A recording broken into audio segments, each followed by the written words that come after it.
Bem-vindos ao canal Olá Daniel. Considere inscrever-se no canal, clique no sino das notificações, deixe o seu like e embarque em mais um vídeo misterioso do nosso canal. A história de Pedrinho Matador. Pedro Rodrigues Filho, também conhecido como Pedrinho Matador, nasceu em 29 de outubro de 1954 em Santa Rita do Sapucaí. Ele é considerado o maior assassino em série do Brasil, tendo sido condenado a mais de 400 anos de prisão por ter assassinado 71 pessoas. No entanto, ele afirmava ter matado mais de 100 pessoas, embora não se saiba se essa afirmação era verdadeira ou não. Pedrinho gostava de aumentar sua fama contando várias histórias, que muitas vezes eram duvidosas. Ele ficou preso por 42 anos e foi solto em 2018. O crime não é brincadeira. Muitos estão entrando por verem os ganhos, fama e dinheiro, não a raiz, prisão e morte. É como o diabo, dá com uma mão e tira com a outra. Tem muitos jovens que entram e quando querem sair, já é tarde demais, disse a um jornal em 2018. Pedro nasceu em uma fazenda em Santa Rita do Sapucaí, no sul de Minas Gerais, com uma lesão craniana causada por violência doméstica praticada por seu pai, Pedro Rodrigues, que chutou a mãe de Pedro durante uma briga. Pedro tinha 3 irmãos, sendo 10 mulheres e 3 homens. Aos 9 anos de idade, ele fugiu de casa e passou algum tempo vivendo com seus padrinhos em Santa Rita do Sapucaí, mas fugiu novamente para São Paulo. Na capital paulista, ele começou a cometer roubos no centro e na zona leste da cidade. Quando tinha 11 anos de idade, Pedro matou Jorge Galvão, um traficante em Itaquera, e também matou o irmão e o cunhado de Galvão. Antes mesmo de completar 18 anos, Pedrinho tirou a vida de várias pessoas.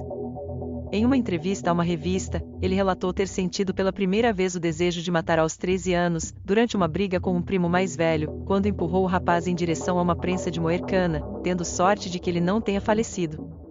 Aos 14 anos, ele usou uma espingarda que pertencia a seu avô para matar o vice-prefeito de Alfenas em Minas Gerais, em frente à prefeitura da cidade. Isso aconteceu porque o pai de Pedrinho, um guarda escolar, havia sido acusado de roubar a merenda escolar e demitido pelo vice-prefeito. Pedrinho então matou o vice-prefeito e em seguida, um vigia que ele acreditava ter sido o verdadeiro ladrão.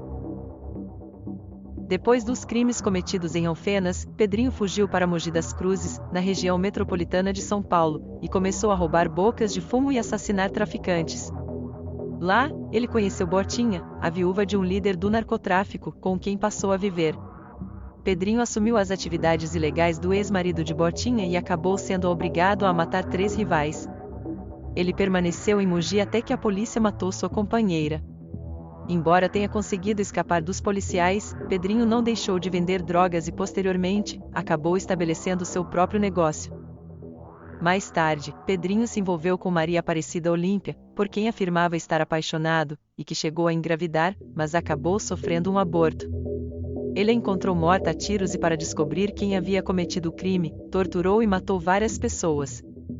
Quando descobriu que se tratava de um traficante rival, Pedrinho invadiu uma festa de casamento com 4 amigos e matou não apenas o assassino de Maria, mas também outras 6 pessoas e deixou outras 16 feridas. Na época, ele ainda não havia atingido a maioridade.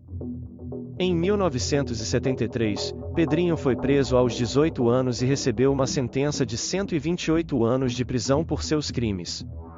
Há suspeitas de que ele tenha assassinado 48 pessoas enquanto estava na prisão, incluindo seu próprio pai. Ele matou na rua, no refeitório, na cela, no pátio e até dentro do bonde, o veículo usado para transportar presos, escreveu uma revista sobre Pedrinho. Ele descreveu as vítimas como indivíduos desprezíveis, especificamente estupradores e traidores. Numa prisão em Araraquara, ele utilizou uma faca sem fio para decapitar um homem acusado de ter assassinado sua irmã, embora tenham sido amigos no passado. Pedrinho justificou o ato, alegando que precisava fazê-lo. No braço esquerdo, ele ostentava uma tatuagem com a inscrição: "Mato por prazer". Aos 20 anos de idade, Pedrinho assassinou seu próprio pai na prisão em que ambos cumpriam pena, depois de descobrir que ele havia matado sua mãe com 21 facadas. Em entrevista a um jornalista, Pedrinho explicou: "Ele deu 21 facadas na minha mãe, então eu dei 22. As pessoas dizem que eu comi o coração dele, mas na verdade eu apenas cortei e joguei fora. Foi uma vingança. Então cortei um pedaço, mastiguei e joguei fora. Durante a entrevista, Pedrinho revelou que carregava um revólver na cintura, mas optou por usar uma faca. Quando perguntado sobre como havia conseguido a arma de fogo, ele respondeu que havia prendido um policial em uma cela e tomado a arma dele. Após ser preso em definitivo em 24 de maio de 1973, Pedrinho passou grande parte de sua vida adulta atrás das grades. Durante uma transferência para outro presídio, ele assassinou a sangue frio seu companheiro de viagem, mesmo estando ambos algemados. Pedrinho alegou que o outro detento era um estuprador. Durante o tempo em que esteve na prisão de Araraquara, Pedrinho foi apontado pelo juiz corregedor como um dos fundadores da suposta organização criminosa Serpentes Negras.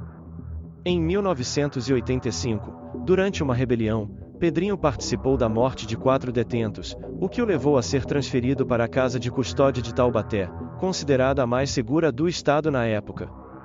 Em 1986, uma matéria de um jornal o apontou como responsável por 40 homicídios até aquele momento.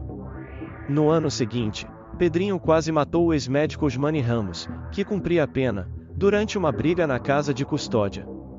Em 2003, mesmo tendo sido condenado a 126 anos de prisão, Pedrinho quase foi solto, pois a legislação brasileira não permite que alguém fique preso por mais de 30 anos, conforme estabelecido no artigo 75 do Código Penal de 1940, o qual foi alterado em 2019 com o pacote anticrime, aumentando para até 40 anos. No entanto, devido aos delitos cometidos no ambiente carcerário, que resultaram em um acréscimo de pena quase 4 vezes maior, sua liberdade foi adiada até 2007. Ocorreu uma nova prisão de Pedrinho em 2011 pelos crimes de motim e cárcere privado, que foram cometidos enquanto ele ainda estava detido em São Paulo. Depois de passar 34 anos na prisão, ele foi libertado em 24 de abril de 2007. Fontes da inteligência da polícia relataram que ele se mudou para Fortaleza, no Ceará, região nordeste do Brasil.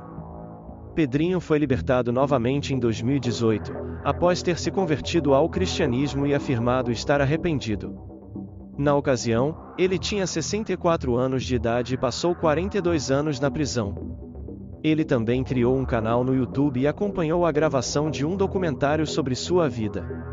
Andréa dos Santos, atriz e assistente de produção, descreveu-o como uma criança que queria recomeçar a viver.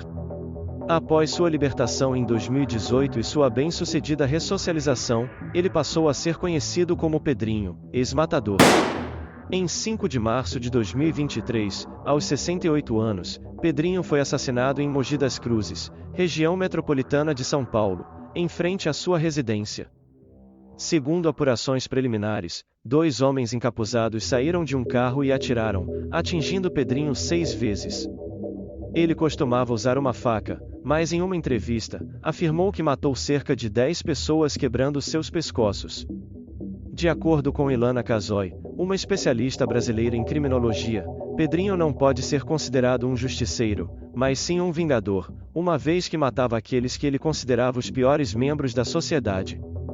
Além disso, ela afirmou que ele exercia um fascínio nas pessoas, o que reflete uma visão distorcida da sociedade, onde apenas 10% dos homicídios são solucionados no Brasil. Ilana também destacou que as vítimas de Pedrinho não tiveram acesso a um advogado, enquanto ele próprio desfrutou desse direito.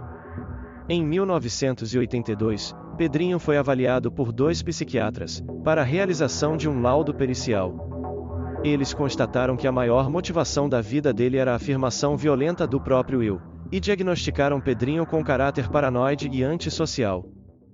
Obrigado por assistir até o final. Se gostou, deixe seu like, curta e compartilhe, e até o próximo vídeo misterioso do nosso canal.